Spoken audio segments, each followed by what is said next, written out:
तो यहाँ पर कुछ सेंटेंस है जो कि है he has driven the plane, he has driven the plane, he ate his lunch box, he ate his lunch box, he sneeze, he sneeze, she smiled, she smiled.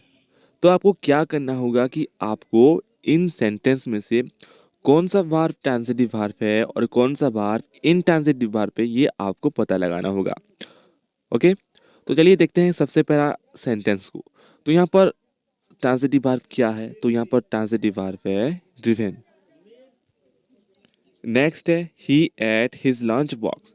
तो यहाँ पर क्या ट्रांजिटिव वर्ब है? तो इनमें से एट यहाँ पर ट्रांजिटिव वर्ब है। ओके, नेक्स्ट है ही स्नीज, ही स्नीज, यहाँ पर स्नीज यहाँ पर इनट्रांजिटिव वर्ब है। ओके, सी स्माइल्ड, यहाँ पर स्माइल क्या है? तो यहाँ पर स्माइल इंटेंसिटी वर्ब है। ओके, तो यहाँ पर ड्रिवन, एट, स्नीज, स्माइल, ये सभी क्यों ट्रांजिटिव और इंटेंसिटिव वर्ब है?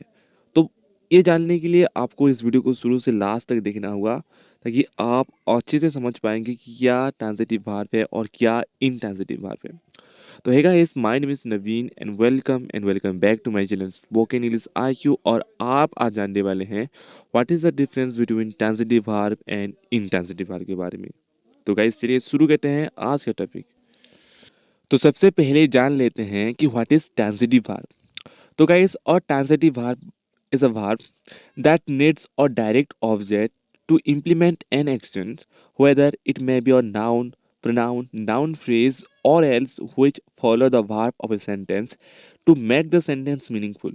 यानी इसका मतलब है कि सकर्मक क्रिया एक क्रिया है जिससे क्रिया को लागू करने के लिए एक डायरेक्ट ऑब्जेक्ट की आवश्यकता होती है, चाहे वह नाउन, प्रोनाउन, नाउन फ्रेज हो या फिर जो वाक्य को सार्थक बनाने के लिए वाक्य को क्रिया का अनुसरण करता हो। ओके, तो यहाँ पर देखिए, यहाँ पर maintain, believe, tolerate, respect, bring, pay, give, refuse, think, offer, leave, play, etcetera. तो ये सभी क्या है? तो ये सभी ट्रांजिटिव वर्ब है। ओके, अगर आपको ट्रांजिटिव वर्ब और इनट्रांजिटिव वर्ब की पूरी लिस्ट चाहिए तो मैं आप सभी को लिंक डिस्क्रिप्शन बॉक्स में दे दूंगा, जो आप जाकर वो PDF डाउनलोड कर सकते हैं। ओके, तो आइए कुछ एग्जांपल को जरिए आपको समझा देते हैं कि क्या ट्रांजिटिव वर्ब है। ओके, तो यहाँ पर सबसे पहला एग्जांपल है he has driven the plane, he has driven the plane. तो इसका ये मतलब है कि उसने विमान को चलाया है। ओके, तो गाइस यहाँ पर ध्यान से देखिए, तो यहाँ पर ड्रिवन है ट्रांजिटिव वर्ब और यहाँ पर ही क्या है? यहाँ पर ही सब्जेक्ट है और ड्रिवन का डायरेक्ट ऑब्जेक्ट क्या है? तो यहाँ पर ड्रिवन का डायरेक्ट ऑब्जेक्ट है द प्लेन। ओके, तो यहाँ पर साफ पता लगती है कि यहाँ पर ड्रिवन एक ट्रांजिटिव वर्ब है। ओके, आप ऐसे समझ लीजिए कि ट्रांजिटिव वर्ब वह क्रिया है जिससे उस क्रिया को प्राप्त करने के लिए कोई ऑब्जेक्ट होती है, यानी ट्रांजिटिव वर्ब के लिए ऑब्जेक्ट जरूर होना चाहिए। ओके, नेक्स्ट एग्जांपल को देखते हैं। He sent an email to his boss, he sent an email to his boss, इसका मतलब है उसने अपने बॉस को एक ईमेल भेजा था। तो गाइस यहाँ पर ही यहाँ पर सब्जेक्ट है और सेंट यहाँ पर ट्रांजिटिव वर्ब है और सेंट का डायरेक्ट ऑब्जेक्ट है हिज बॉस। ओके, तो यहाँ पर सेंट एक ट्रांजिटिव वर्ब होगा।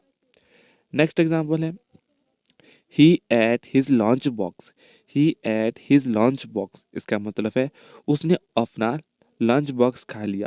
तो यहाँ पर देखिए, यहाँ पर एट यहाँ पर ट्रांजिटिव वर्ब है और एट का डायरेक्ट ऑब्जेक्ट है हिज लंच बॉक्स, तो इसलिए यहाँ पर एट एक ट्रांजिटिव वर्ब है।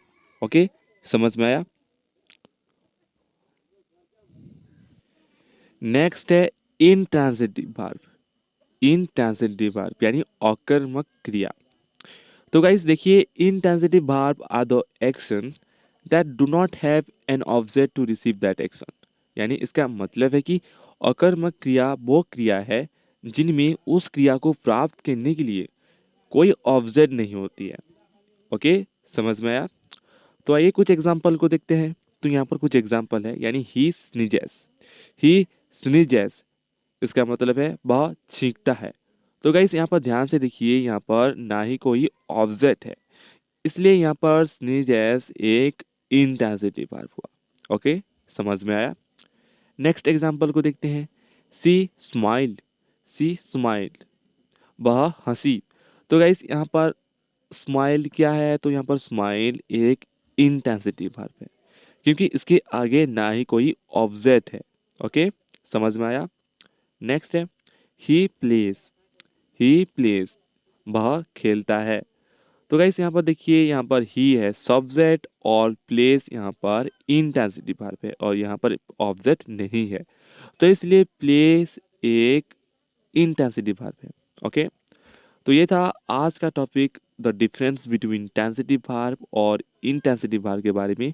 अगर आपको इस वीडियो अच्छी लगी तो वीडियो को लाइक और चैनल को सब्सक्राइब करना मत भूलिएगा।